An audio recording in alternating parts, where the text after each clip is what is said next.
put the puzzle together, piece by piece, and discover the whole truth. Today we're going to talk about clean and unclean. This is an issue that produces much controversy.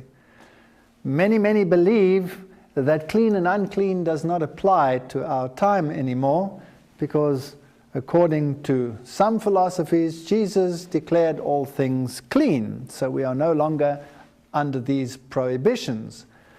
Some believe that this is only a purely Jewish concept. So we have to go to the Bible to find out where this issue comes from.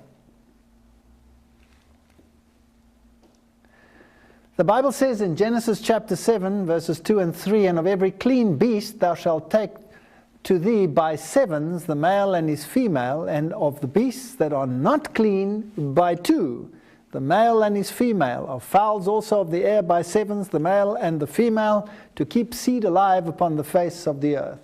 So the issue of clean and unclean is not a Jewish issue at all.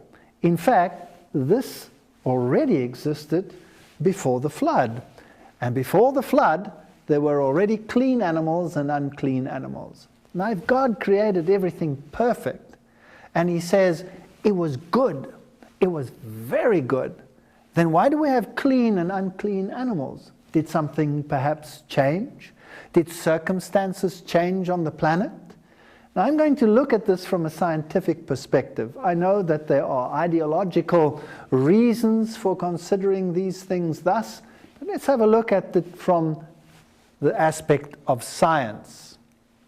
It's interesting that Noah builded an altar unto the Lord and took of every clean beast and of every clean fowl and offered burnt offerings on the altar. Genesis 8:20. Now, what were the criteria that determined whether a creature was clean or whether it was unclean? And if some say it was only a Jewish issue, then why do we have it here in the times of Noah already, with a very clear distinction between what was clean and what was unclean? Obviously he knew, and only later was it recorded by the authors of the book of Leviticus. Now, we don't find clean and unclean laws only in Jewish culture. Islamic law forbids the eating of pork, and the methods of slaughter that are used in Islam are very similar to those that are used by the Jews. In many societies, the eating of pork was prohibited. The Navajos and the Yakuts of northern Turkey, as well as the Laplanders, had prohibitions on the eating of pork. Now, that's just one animal. What about all the other issues? Well, it's fascinating that the Iranians were not allowed to eat fish that did not have both fins and scales. Now, where did that come from? This surely is something that goes back even further. Also, the inhabitants of the South Pacific will not eat eel, which is also an animal that falls into the category of the unclean. So there are very interesting events here. Similar laws to the Levitical code existed amongst the ancient Hindus, and the code of Manu, Manu was the Hindu equivalent of Noah, forbade the eating of all carnivorous birds and all animals that did not have a cloven hoof. So here we have the same criteria in a totally different religious setup, and it goes back to the time of Noah. So it's not a Jewish law. Does it still apply today, or does it not? That is another issue that we will have to look at. "And the Lord spoke unto Moses and to Aaron, saying unto them, Speak unto the children of Israel, saying, These are the beasts which you shall eat among all the beasts that are on the earth." So here is the complete description in the book of Leviticus as to what is unclean and what is clean, and what the difference is. "Whatsoever parteth the hoof and is cloven-footed and cheweth the cud amongst the beasts that ye shall eat, nevertheless these shall you not eat of them that chew the cud." Now, scientifically speaking, chewing the cud is the regurgitation out of a pre-chamber in the stomach and re-chewing of the food before it is further digested.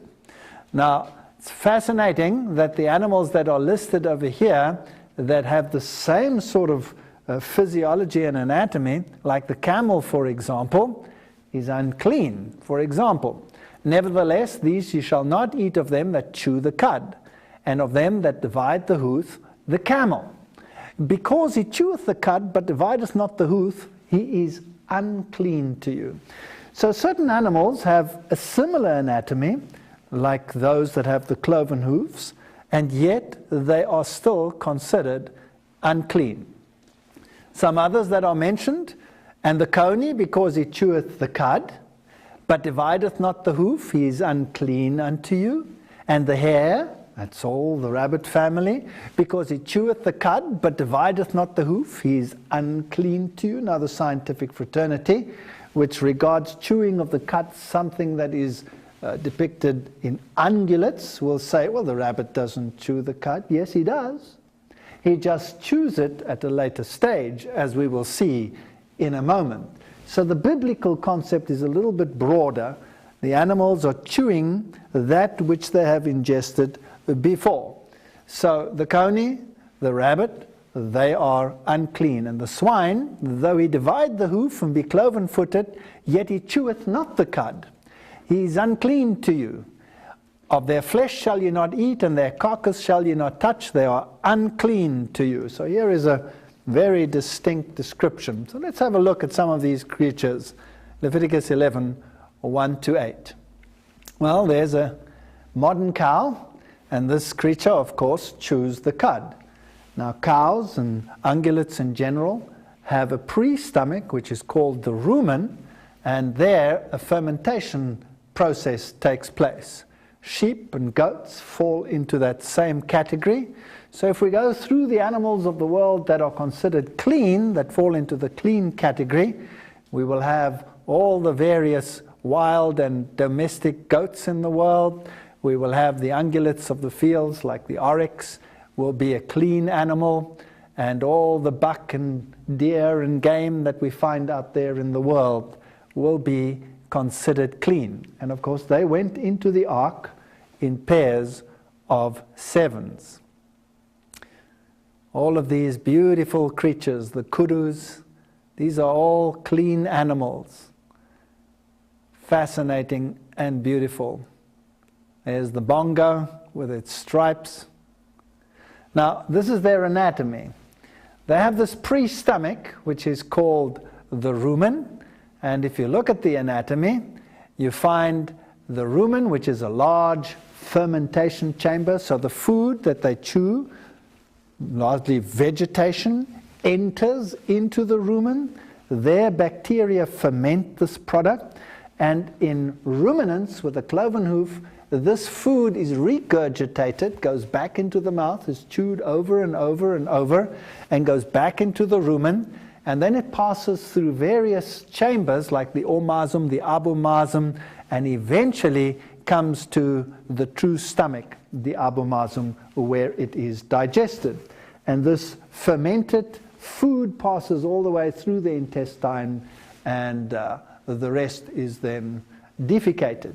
Now, what is fascinating is that this process is a continuum, and the bacteria add certain nutrients which are not available in the plant material. For example, they will add certain varieties of amino acids which they produce, and the bacteria themselves are digested in the process as they pass through the intestine, so they add the nutrients which might be scarce in the environment. So the animal gets a complete nutrition as a result of this rumination process. Bacteria, of course, produce many, many substances which we find are often absent in nature. So let's have a look at this creature over here. Nevertheless, these shall you not eat of them that chew the cud, or of them that have the divided hoof, that is the camel. Because he cheweth the cud, he has the same type of anatomy, he doesn't have the same foot anatomy, and the Bible says he is unclean. Now this is very strange. He has the same mechanism of eating, the same anatomy as far as that is concerned. Why is it considered unclean? Well, it's interesting that these creatures, a beautiful picture of a camel, have been adapted to a desert environment. So something has changed in the environment which might affect the physiology of this creature. It is beautifully adapted to the desert environment, but one of the things that it can do is it can tolerate heat by just not sweating. And that means that the body temperature starts increasing, but they don't lose water like other animals, so it can survive in the desert. But this also means that any toxins that are produced, like urea, etc., will accumulate in the tissues. And the consequence is that the animal is not as fit for consumption as one that gets rid of all the toxic substances over time. So maybe that is one of the reasons why this creature is considered unclean. The coney, because he cheweth the cud, but divideth not the hoof, he is unclean to you, and the hare, because he cheweth the cud, but divideth not the hoof. Now, why are these creatures unclean? They're also plant eaters, so in other words, they are very close to what the original diet on the planet was, and yet, when they have paws, these creatures, they tend to do something very interesting. They tend to practice coprophagy. Coprophagy, phagy means feeding. They ingest their own excreta. That's one of the reasons why these creatures might be considered unclean. So it's also a form of chewing the cud, but of course, instead of taking it from a pre-stomach, the rumen, and regurgitating it to the mouth, they're taking it from the other side. And that makes a big difference. When the food passes through the intestine, then waste products are left, together with digestible products at the end, and when recirculated, some of these chemicals like secondary bile salts and all of these issues which are detrimental are added to the food chain. So a rabbit, for example, rather than having a pre-stomach like a cow, has the fermentation taking place in the cecum, which is at the end of the intestine. So now there's only one possibility. You can't put the entire intestine into reverse, so the product has to pass out of the intestine, and the rabbit produces two kinds of feces. One is the pellet form, and the other one is a soft form, which it eats directly from the anus, and thereby the bacteria and the fermentation products which make the meal complete are re-ingested. But because it passes right through the intestine, you have some of the secondary products which are harmful also passing through the intestine, and this animal therefore has a higher toxic load than would a ruminant under normal circumstances. So we see the cecum here in this dissected creature is very, very large and lies there as a big fermentation chamber. If you unravel the intestine of a rabbit, for example, you have this normal intestine where the absorption takes place over here, and then you have the large cecum where the fermentation takes place.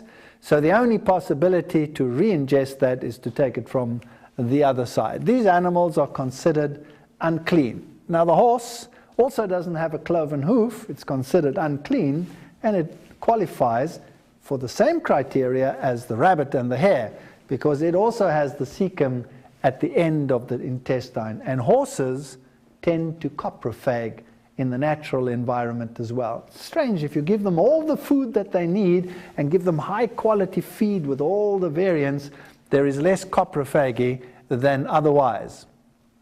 So here we can see the anatomy of the intestine of the horse, and we have exactly the same criterion.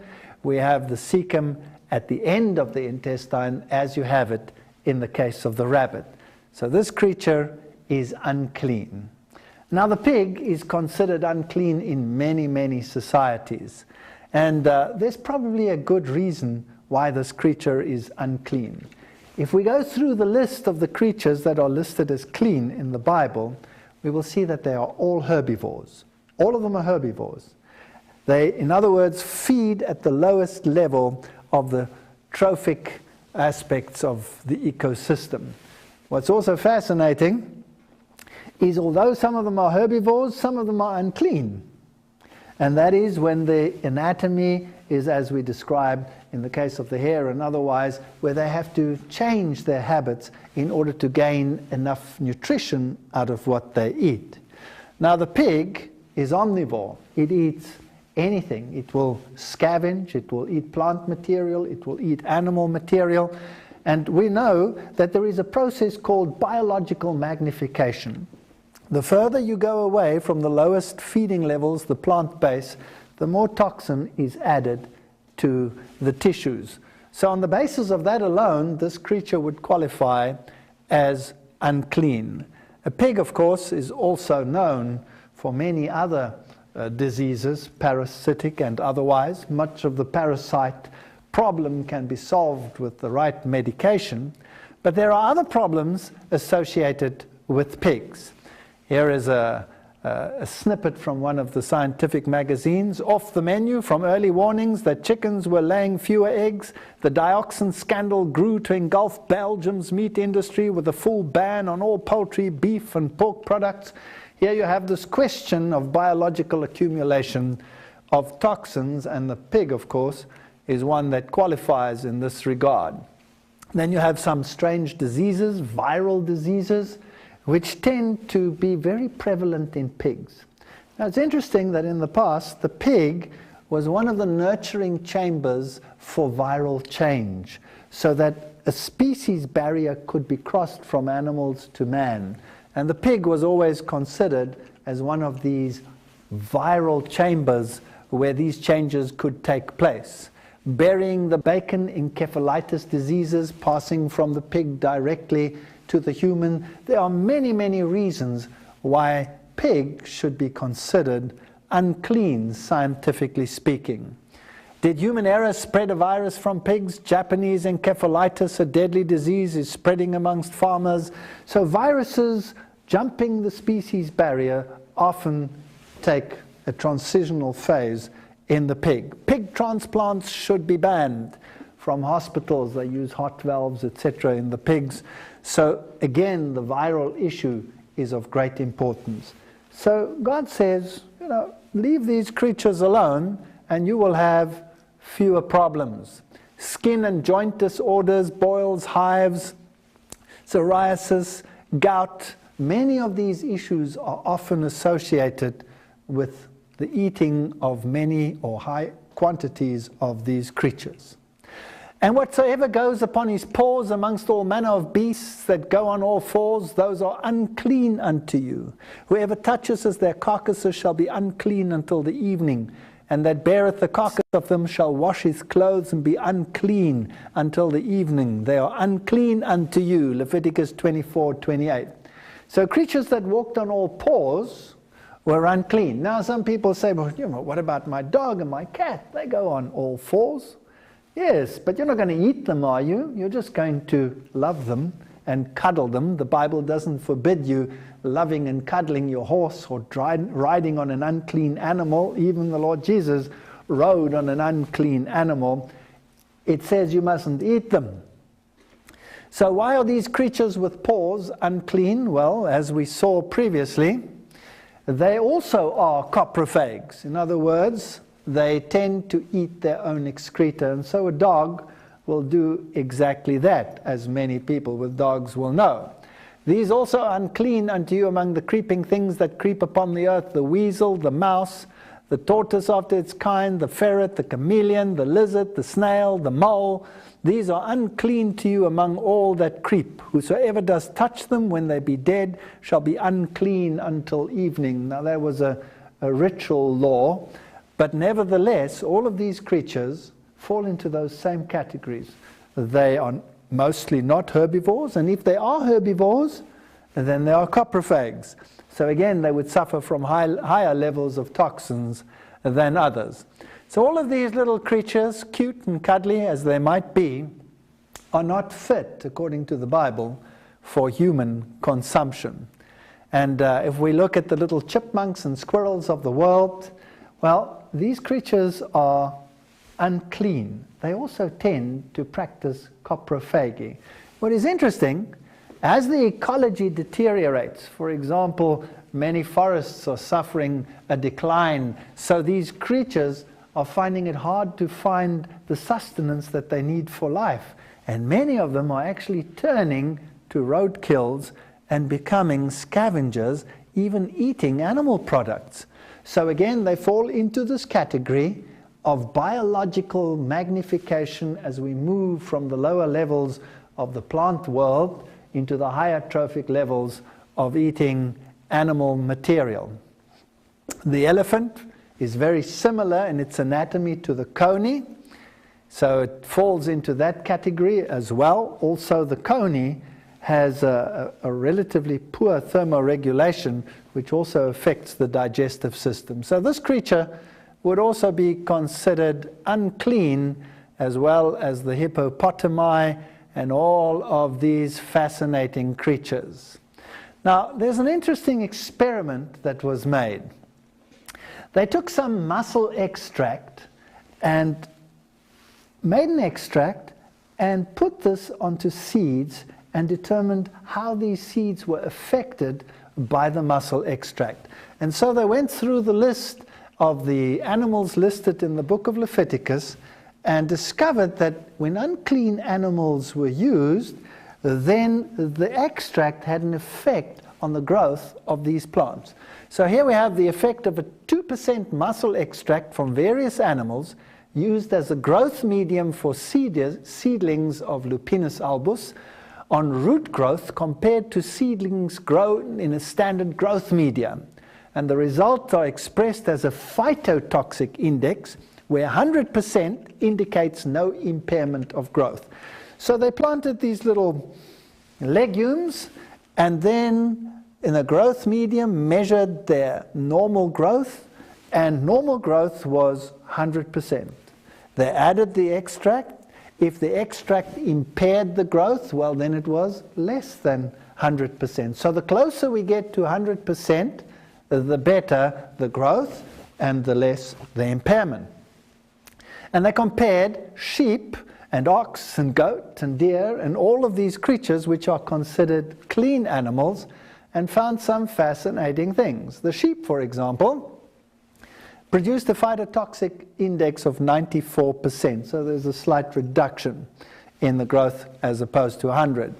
But it's a clean animal. The ox, the goat, the deer, the calf, all of them clean, and the percentages are relatively high, ending down there in the calf in 82%.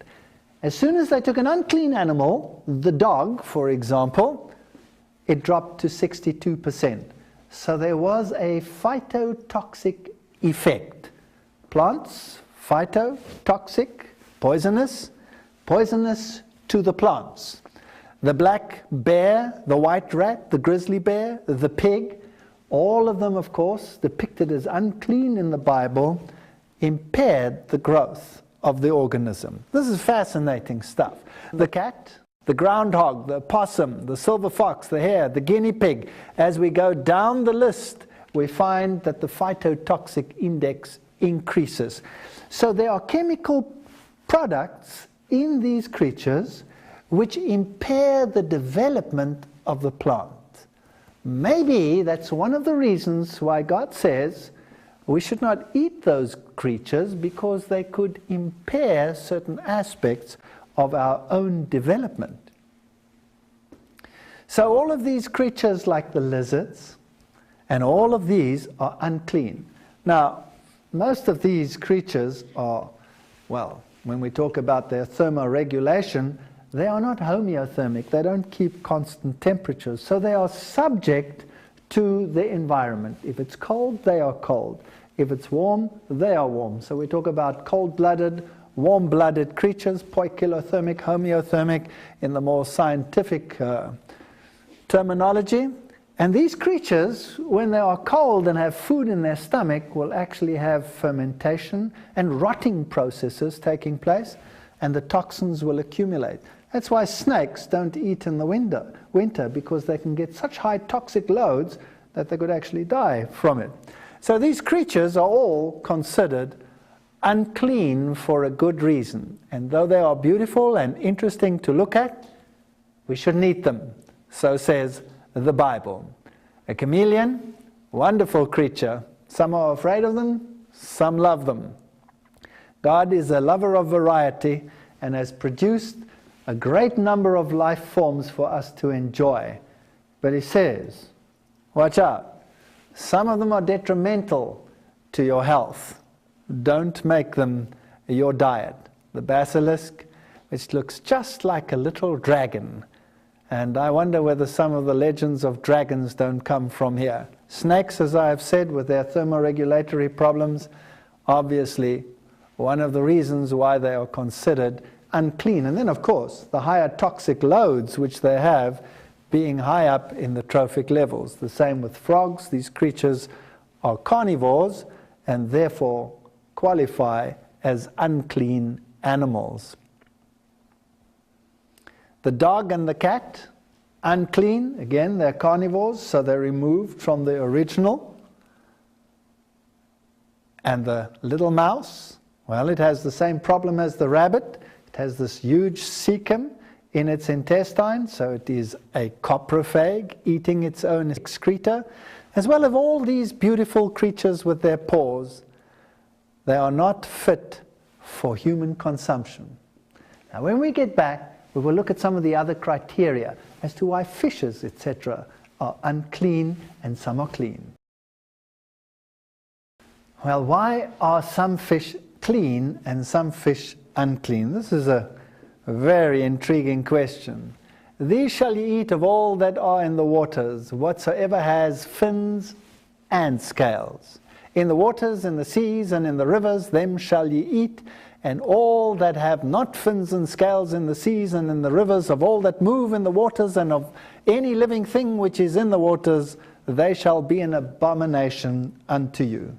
Now, before we continue, let me make it quite plain that some of the species that are listed over here, we are not quite sure today exactly what was meant, because some of the linguistic nuances have changed, and we do not know always precisely which animal is involved.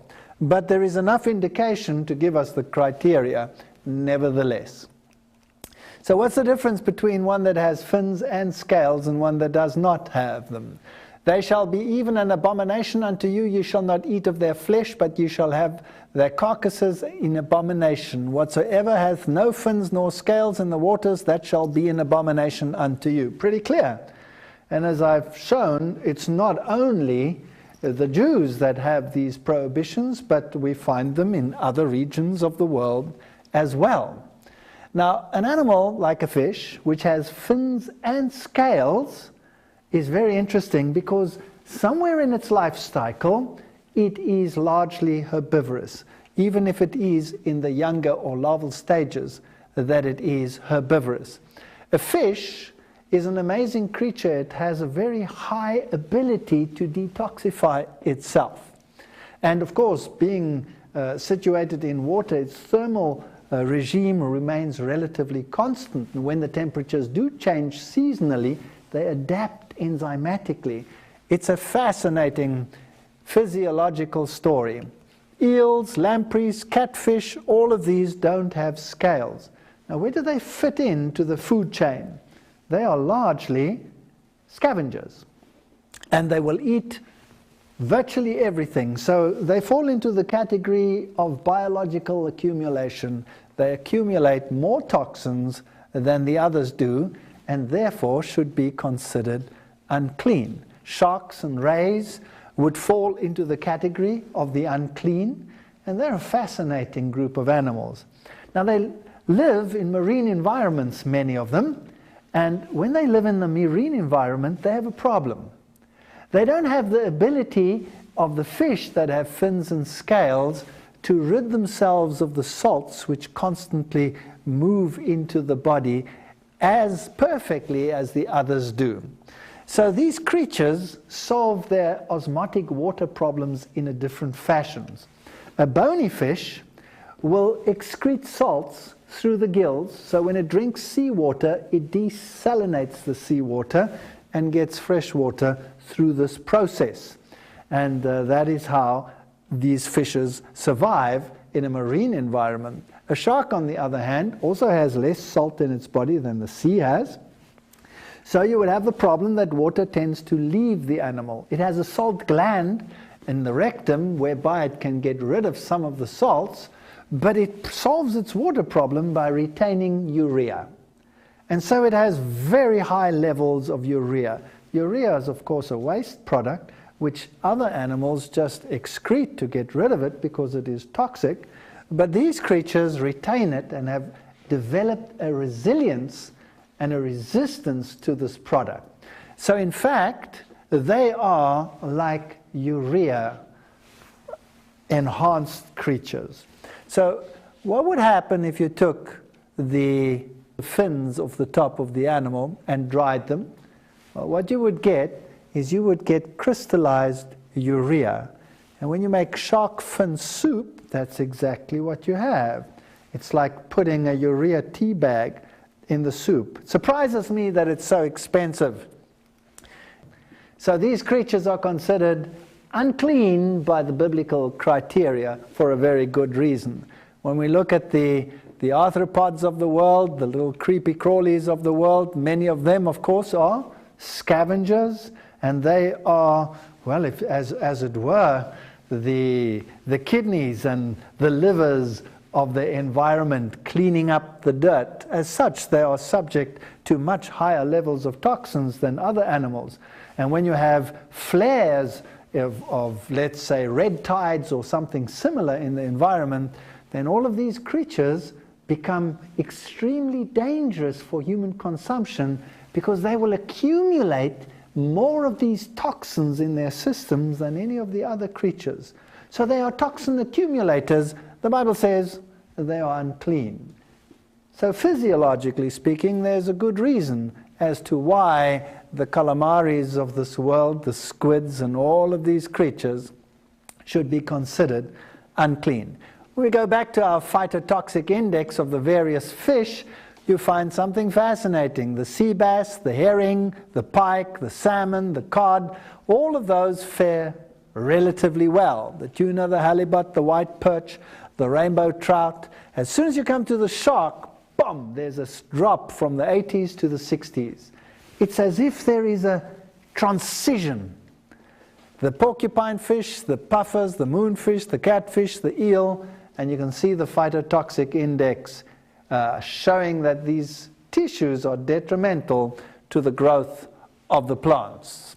So all the slimy, creepy crawlies out there should be considered hazardous. Here's another interesting feature. Many of their neurotransmitters and nerve transmitters are somewhat different to ours, and many people have tremendous allergic reactions to some of these. In actual fact, it's probably safe to say that all people are actually allergic. Some just show it more than others.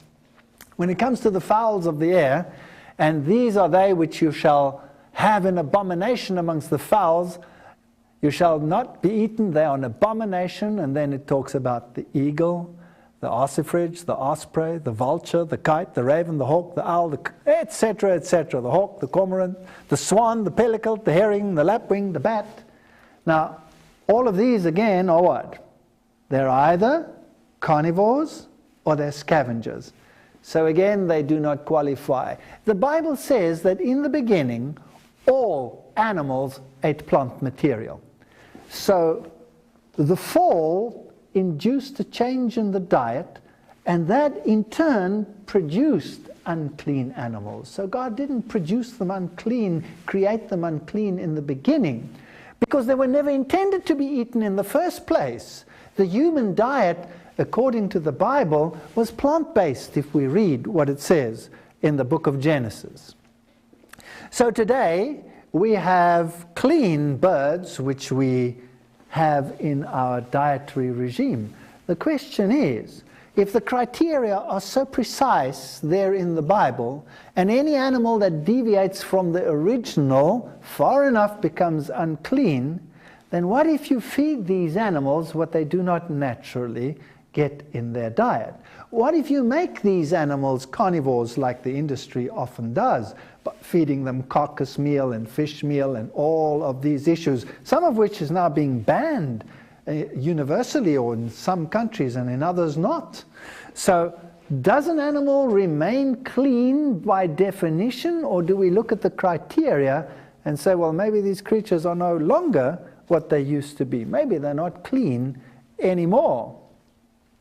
So quails were, of course, clean animals, and pigeons were considered clean animals. These have a crop, and very similar to the ruminant, will have a fermentation in the beginning of the intestine.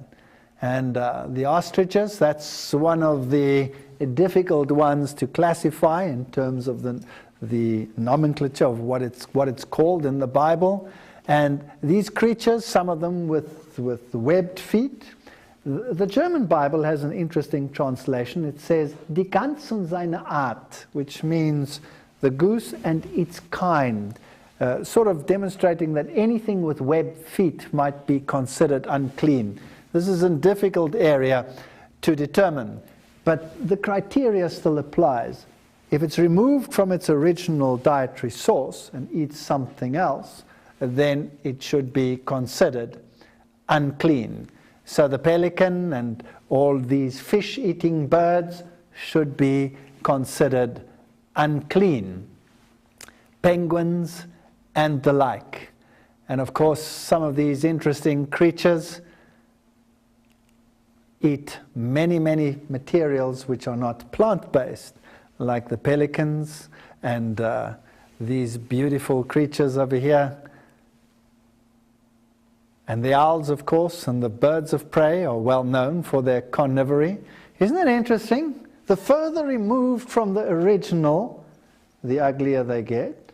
So if you look at a vulture, which has become a scavenger, is even further down in the trophic levels, then they become pretty ugly. Here is the American condor, the Andean condor. Beautiful, magnificent creatures. And then you have the scavengers. Ugly and pretty ugly.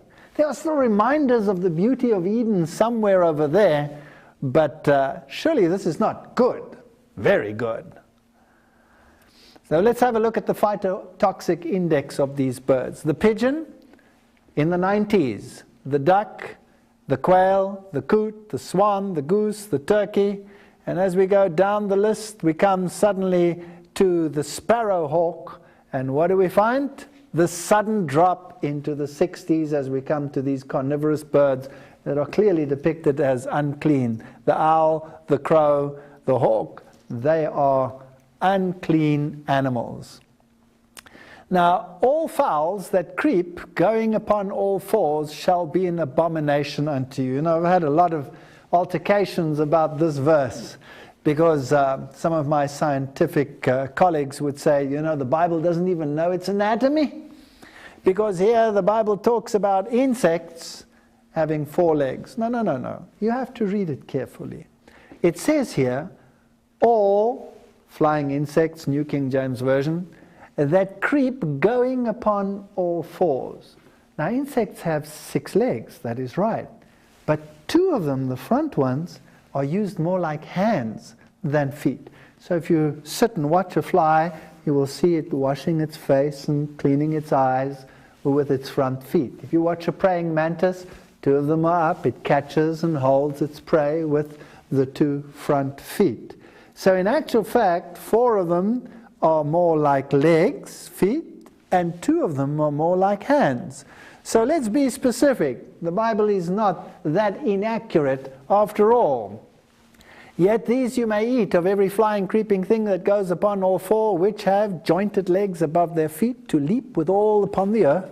Even these of them you may eat, the locust of its kind, and then it mentions a few, and here it becomes vague or difficult to say whether we have the exact right translation or not. So when it comes to beetles and crickets after its kind, well, some say cricket, some translations, some don't. Personally, I would say the cricket wouldn't qualify, because it will also eat some other creatures after his kind, and the grasshopper after his kind. But all other flying, creeping things which have 4 feet shall be an abomination unto you. So grasshoppers, which are strict herbivores, they are clean. So there is no prohibition on the eating of this creature. But when it comes to certain beetles, well, they're dung beetles. Surely they qualify as the same category as the coprophages, so they would be considered unclean. And creatures like the praying mantis or Dragonflies, which are carnivorous, are unclean. So the Bible again is very accurate. What is far removed from the original becomes unclean. And upon whatsoever any of them, when they are dead, doth fall, it shall be unclean, whether it be any vessel of wood or raiment or skin or sack, whatsoever vessel it be, wherein any work is done, it must be put into water, and it shall be unclean until the evening, so it shall be cleansed. And every earthen vessel, whereinto any of them falleth, whatsoever is in it shall be unclean, and you shall break it. Fascinating. Leviticus 11:32-36. So if something unclean falls into a container which you are using for your own foods, it's unclean. Now consider this.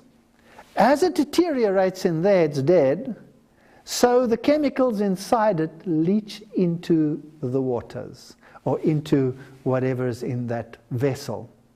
Now, if the plants have a detrimental effect to a mussel extract, then maybe these components which serve as gene activators or might be carcinogenic are not fit for human consumption. So this is a very interesting criteria.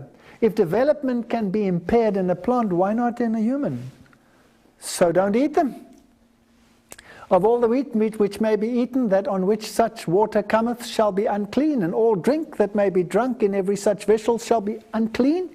And everything whereupon any part of their carcass falleth shall be unclean, whether it be an oven or ranges of pots, they shall be broken down. Now some of these pots were earthenware, and some of the ovens were clay ovens. Now when these materials end up in them, they end up in the pores of these pots and these ovens. So the Bible says, break them, get rid of them. So if you have a stainless steel one, that would be different. But an oven of clay, the compounds, every time that oven heats up, would again be released into the environment and could become part of your tissues, and they could be carcinogenic or whatever. So scientifically, there seems to be a good reason as to why this is a good criterion. Get rid of it. So these are some of the ancient clay ovens that they used in ancient times. And if any part of their carcasses fall upon any sowing seed, which is to be sown, it shall be clean, but if any water be put upon the seed, and any part of their carcass fall thereon, it shall be unclean unto you. I found this very interesting. In other words, a seed can be impaired by the chemicals which come from the unclean animal. But if the animal is dry, there is no diffusion of this material into the seed, so the seed growth cannot be impaired. But if there's water, then diffusion can take place, and you would have exactly the criteria that you had in this plant growth experiment. The plant would be impaired, so don't use that seed. Fascinating. It makes perfect sense to me. But flesh with the life thereof, which is the blood thereof, shall ye not eat. It shall be a perpetual statute for your generations throughout all your dwellings, that you eat neither fat nor blood. Leviticus 3 verse 17. Well, that's a pretty interesting criterion.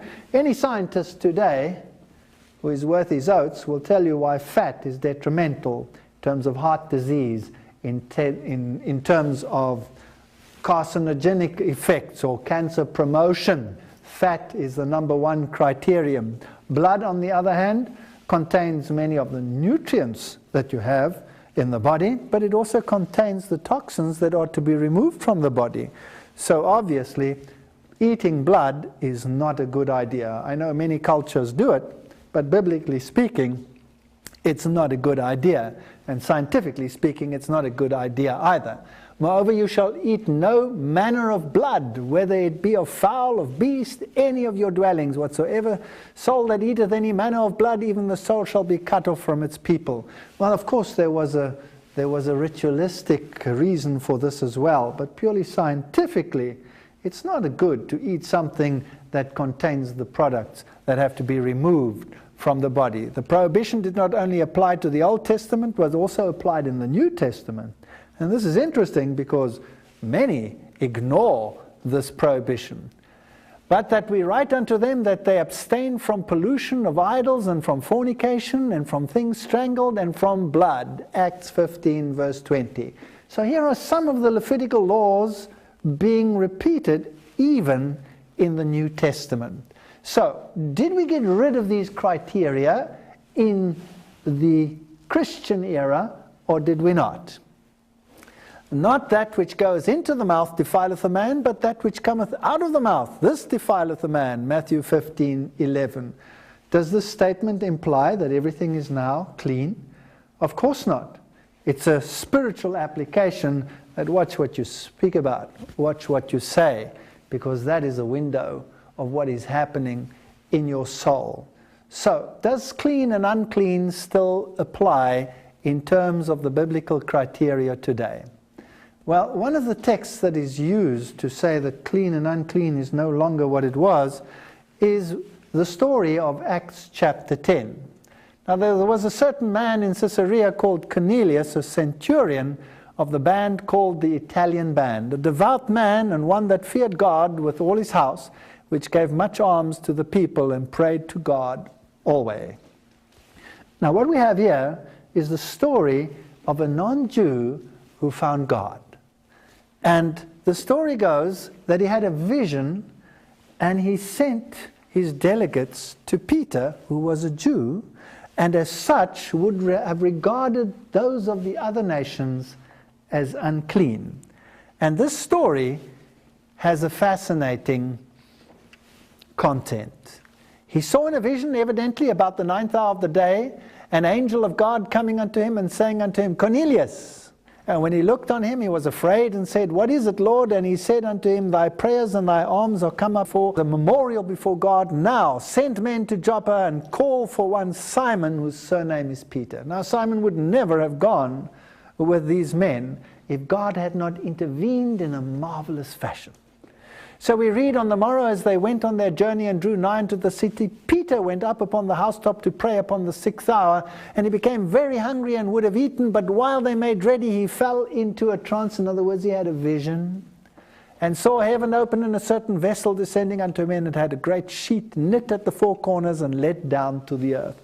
So down comes the sheet, and in it was what? All manner of four-footed beasts of the earth and wild beasts and creeping things. Now what was that? Those were the unclean animals. And a voice came to him and said, Rise, Peter, kill and eat. So the instruction was, the criterion no longer applies, go and eat. Or was it? But Peter said, Not so, Lord. Because he knew what clean and unclean stood for. For I have never eaten anything that is common or unclean. And the voice spoke unto him a second time, What God has cleansed thou shalt not call common. So here he's thinking, now what does this mean? Now, if this was a lifting of the prohibition, Peter should immediately have gone to the local unclean butcher, if there was such a thing, and prepared himself something unclean to eat. But he didn't do that. He said, Not so, Lord, I've never eaten anything unclean in all my life. This was done thrice, and the vessel was received up again into heaven. And while Peter doubted in himself what the vision which he had seen should mean, because Peter knows he's God and he knows there are not two sides to this issue. There must be some other reason. Behold, the men which were sent from Cornelius had made inquiry. They appeared, and Peter went with them.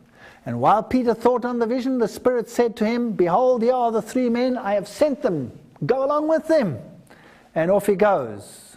And he met these people, and they went with them to Cornelius. They said, Cornelius the centurion, a non-Jew, had sent me, and he wants you to come. So off he went. And as Peter comes to this house, Cornelius falls down at his feet, and Peter says, No, don't do that. Get up, I'm only a man myself. And then he uses this interesting speech. Ye know how that it is unlawful for a man that is a Jew to keep company or come into one of another nation, but God has showed me, when? In that vision, that I should not call any man common or unclean. Acts 10:25-28. So the prohibition here had to do with people. The gospel was to go to the Gentiles. It had nothing to do with eating or drinking. Peter did not run to the nearest unclean butcher.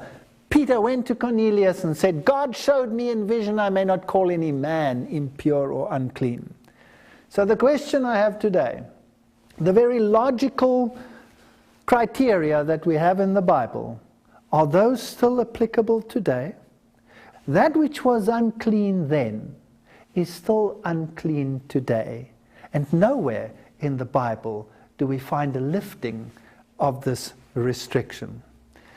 So if you want to follow God in terms of all of these criteria, you would do well to study what he has to say on the issue of clean and unclean.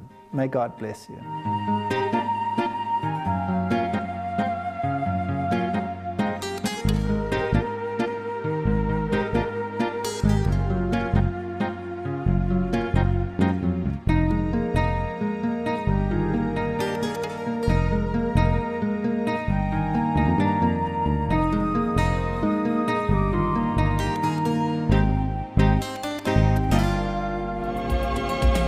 Put the puzzle together, piece by piece, and discover the whole truth.